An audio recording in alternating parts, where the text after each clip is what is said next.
Hello, and welcome to PreCalc Lesson 25. As you can see, we are all about word, age, and rate problems today. Woo! So, let's get to it. Our age problems are quite interesting.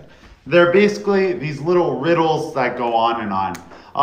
I have always wanted to take on the challenge of looking at the different ages of the people in the Bible and mapping them out on a timeline for myself. I know you can buy them, but I think it's so cool to look at which people overlapped, which people were contemporaries of one another or living at the same time. It's a really cool deal. I would encourage you to think about that and pursue that on your free time. But in this class, we're going to have to solve these age problems. Now, they're a little tricky because things like this happen. 10 years ago, Thomas was twice as old as Patricia. So I can't just write that Thomas's age was twice Patricia's age, because that was 10 years ago. Just because something was true 10 years ago doesn't mean it's true now. So how do I write Thomas's age 10 years ago? Well, it's actually pretty simple. It's going to be t minus 10. Always put those in parentheses, but Thomas's age 10 years ago is whatever it is now, minus 10. Patricia's age, likewise, is also p minus 10.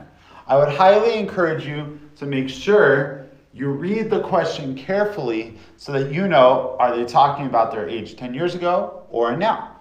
Let's look at the next equation we can make. 5 years from now, so I already know that I'm going to do a t plus 5 and a p plus 5, because 5 years from now would be Thomas's age plus 5. So 5 years from now, Thomas, okay, here's my Thomas, will be 10 years older. So will be usually means equals. 10 years older is like 10 greater than Patricia's age.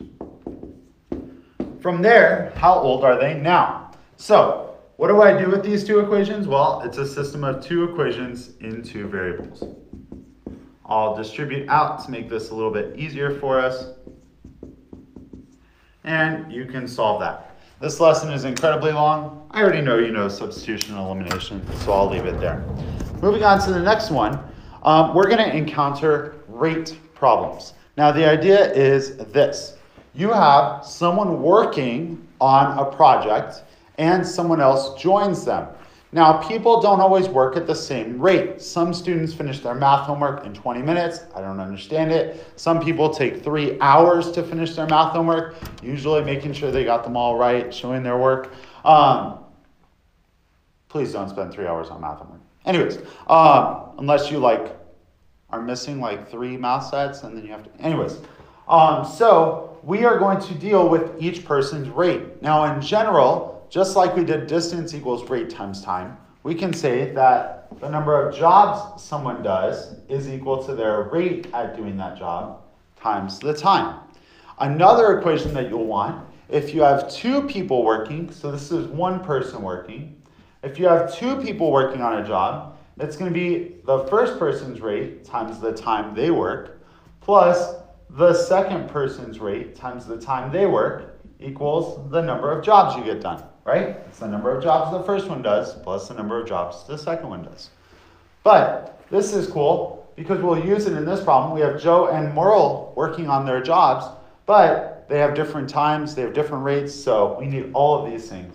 Now the third one is if you have more than 2 people, so I'm going to call it 2 plus or greater than 2. And we assume if you have more than 2 people that they have some sort of average rate. And so we call it J worked. The number of jobs completed is the number of workers times rate times time. So let's get back to our problem, and I'll remove this because it's in our way. So the first thing I have is I have one piece of information about Joe. It says that Joe can wash 3 cars in 5 hours. So this is 1 person, so I know I'm using job equals rate times time. 3 cars is the number of jobs I'm doing, right? That's not a rate. That's not how fast he's washing. That's just what he washed. And 5 hours is a time. So if I want the rate, it's jobs over time, which is 3/5. So Joe can wash 3 cars in 5 hours. So his rate is 3/5. Merle, same deal. Jobs equals rate times time. I would encourage you as you're reading these problems, read one sentence at a time and then write something for it.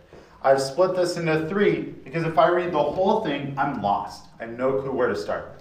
So Merle can wash 4 cars in 3 hours. So her rate is 4/3. Now, I have 2 people working together now. Let's read the problem. 15 cars have to be washed. Wait a second, I thought you just said 3 cars and 4 cars. These first 2 sentences just give us their rates. It's not telling us what the actual problem is. So that's where we move on to this part. 15 cars have to be washed. So this is my total number of jobs. Now let's read carefully because something weird's going to happen. Joe works for 2 hours and is joined by Merle. Does that mean Joe only works for 2 hours? Absolutely not. He worked for 2 hours and then kept working while Merle joined him. So, how long does it take them to wash together?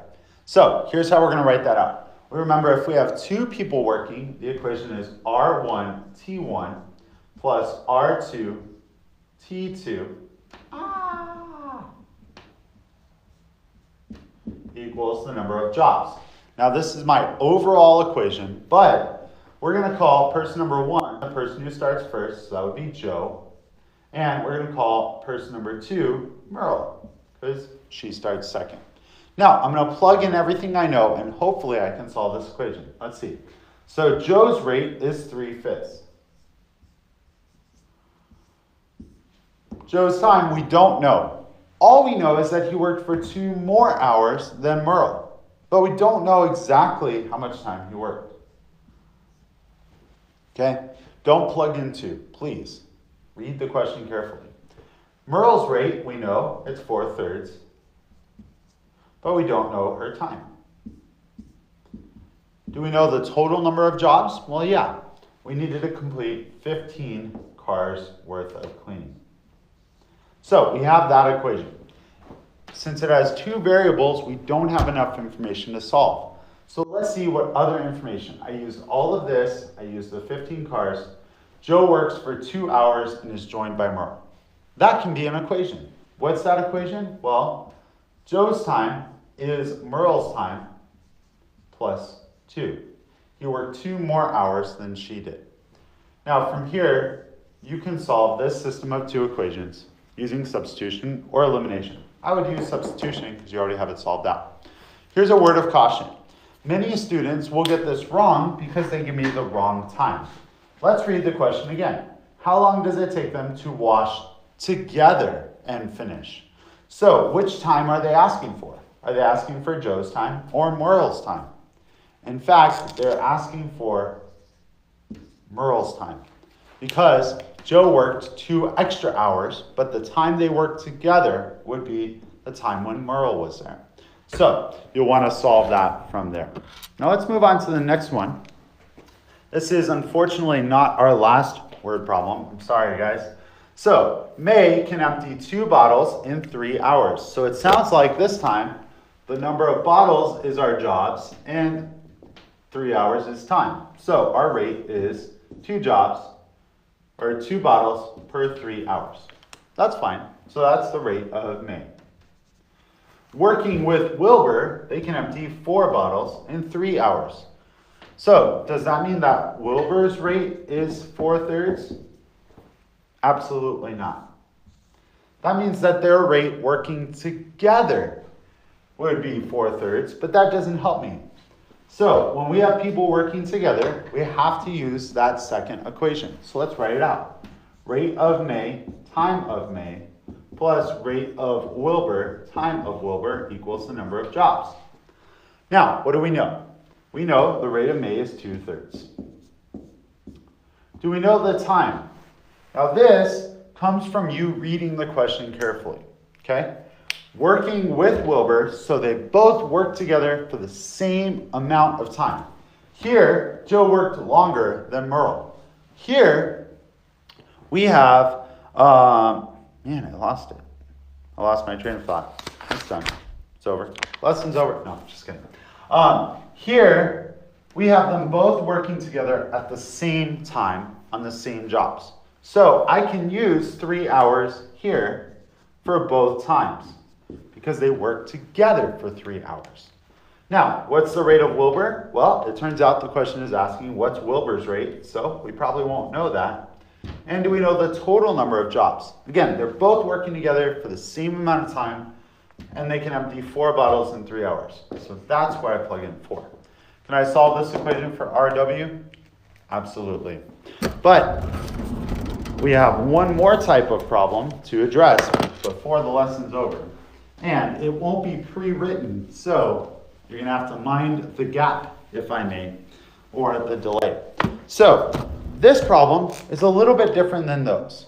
Those ones we had 2 people working at a given time.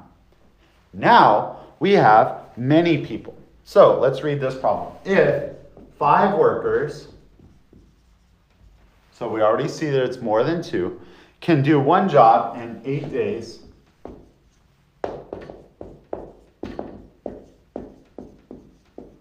then how many workers would it take